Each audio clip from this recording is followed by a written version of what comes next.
अस्सलाम वालेकुम, मैं हूँ डॉक्टर सुमेरा। और जो आज का टॉपिक हम डिस्कस करने जा रहे हैं वो है टूथ एक्सट्रैक्शन। तो टूथ एक्सट्रैक्शन की तरफ जाने से पहले सबसे पहले तो हमें एक्सट्रैक्शन इंस्ट्रूमेंट का इंट्रोडक्शन करना होगा। उसके बाद ही हम स्टेप वाइज आपको टूथ एक्सट्रैक्शन के तरीका और उसको क्लिनिकली भी दिखाएंगे। So let's move for the introduction of instrument. So this is the mirror, this is probe and this is tweezer. Mirror से जो है हम बहुत कुछ करते हैं, अपने कैरीज कैविटीज़ को देखते हैं, हम चीक्स को रिट्रैक्ट करते हैं और काफ़ी इनसाइड लिंगुअल साइड चेक कर लेते हैं। प्रोब का काम है कैविटी को चेक करना, अच्छी तरह से जिंजाइवल इजीली जो भी कैरीज है उसको डिटेक्ट कर लेना। और tweezer is very important for using the cotton swab. उस कॉटर स्वाब से हम ब्लड्स वगैरह को साफ़ कर लेते हैं और कोई बीडी रूट जो भी एक्सट्रैक्शन टूथ उसको उठा सकते हैं।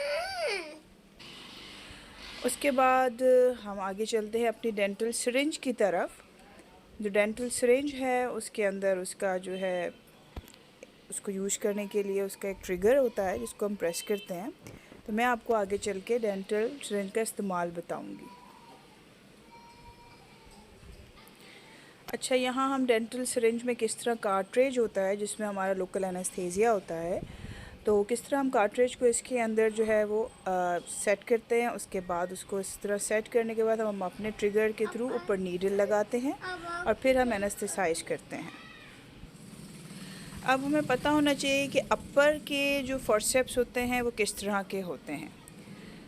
So let me define you कि अपर के फोर्सेप्स की बीक को ज़रा गौर से देखें। उनकी बीक बिल्कुल स्ट्रेट अपवर्ड होती है, ठीक है, और उनके आर्म्स होते हैं नीचे। बाकी उनकी बीक्स डिफरेंट होती हैं। जो मेरे हाथ में है वो है अपर का फोर्सेप है ना। I will play it. और उसके बाद हम आपको दिखा रहे हैं कि ये अपर फोर्सेप है। अपर टीथ के फोर्सेप्स की इस तरह बीक होती है, जबकि जो लोअर टीथ फोर्सेप की जो बीक होती है वो उसके साथ में पड़ा है, वो मैं आपको शो करती हूँ। उसके ये आर्म्स हैं और उसकी बीक का जो मुंह होता है वो नीचे की तरफ होता है। जब हम लोअर टीथ पे अप्लाई करेंगे तो उसका डाउनवर्ड मुंह होता है, अपर का अपवर्ड होता है, राइट। तो ये अपर और लोअर फोर्सेप्स हो गए, इनकी एक स्पेसिफिक डिफ्रेंशिएशन है, ठीक है। अब ये अपर फोर्सेप्स मैंने यहाँ रखे हुए हैं। अब किस तरह हमें पता चले कि जो है हमारे पास कौन से इंटीरियर का है, that is interior upper incisors, right. ये अपर इंसाइजर्स के लिए है क्योंकि बिल्कुल स्ट्रेट आर्म है इसके और इसकी बीक बिल के बिल्कुल एक दूसरे के बहुत क्लोज आके मिलती हैं, राइट।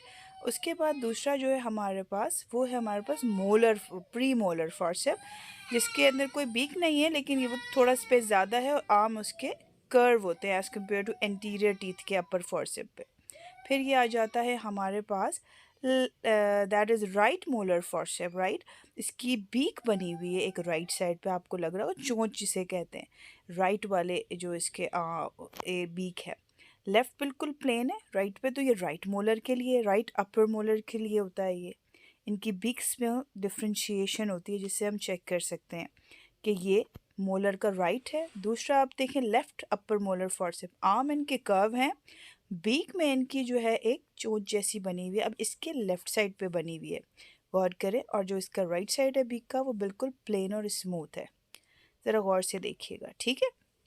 तो इससे हमने जाना कि ये मोलर फोर्सेप है क्योंकि इसमें बीक है। अब ये राइट या लेफ़्ट है, इसकी बीक की साइड देखेंगे तो इसकी बीक लेफ़्ट साइड पे है तो ये लेफ़्ट है, राइट। और उसकी भी राइट साइड पे थी तो राइट अपर मोलर है। तो इस तरह हम अपर फोर्सेप्स की बीक से हम पहचान सकते हैं कि वो कौन से टूथ का फोर्सेप है। ये अपर बीडीज़ को निकालने के लिए बायनेट फोर्सेप है। जब अपर की बीडीज़ होती हैं तो उनको इससे निकाला जाता है। तो these are all upper forceps, basic upper forceps, right. अब हम आगे मूव करते हैं लोअर फोर्सेप्स की तरफ, ओके। ये लोअर फोर्सेप्स हैं, इसमें भी है lower anterior forcep, lower premolar and lower molar. तो सबसे पहले एक्सप्लेन करते हैं हम लोअर इंसाइजर्स और किनाइन के लिए जो होता है वो एंटीरियर्स होते हैं। उसकी बीक बिल्कुल आपस में मिली हुई होती है, तो ये एंटीरियर्स का है, लोअर का। लेकिन प्रीमोलर में बीच में थोड़ा सा गैप होगा जो आपको दिख रहा होगा, सही।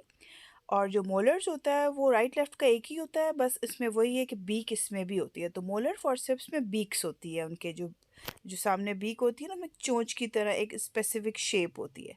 तो ये लोअर्स के फॉर्सेप होगा। ये एक बेसिक्स मैंने आपको सर्जरी के इंस्ट्रूमेंट बताएं, फिर एक पेरियोस्टल एलिवेटर्स और एलिवेटर्स की भी ज़रूरत होती है, वो मैं इंशाल्लाह आपको नेक्स्ट वीडियो में शो करूँगी। सो आप मेरे चैनल को लाइक करें, सब्सक्राइब करें, ताकि मैं नेक्स्ट वीडियो आपको आराम से शेयर कर सकें और आप देख सकें। Thank you.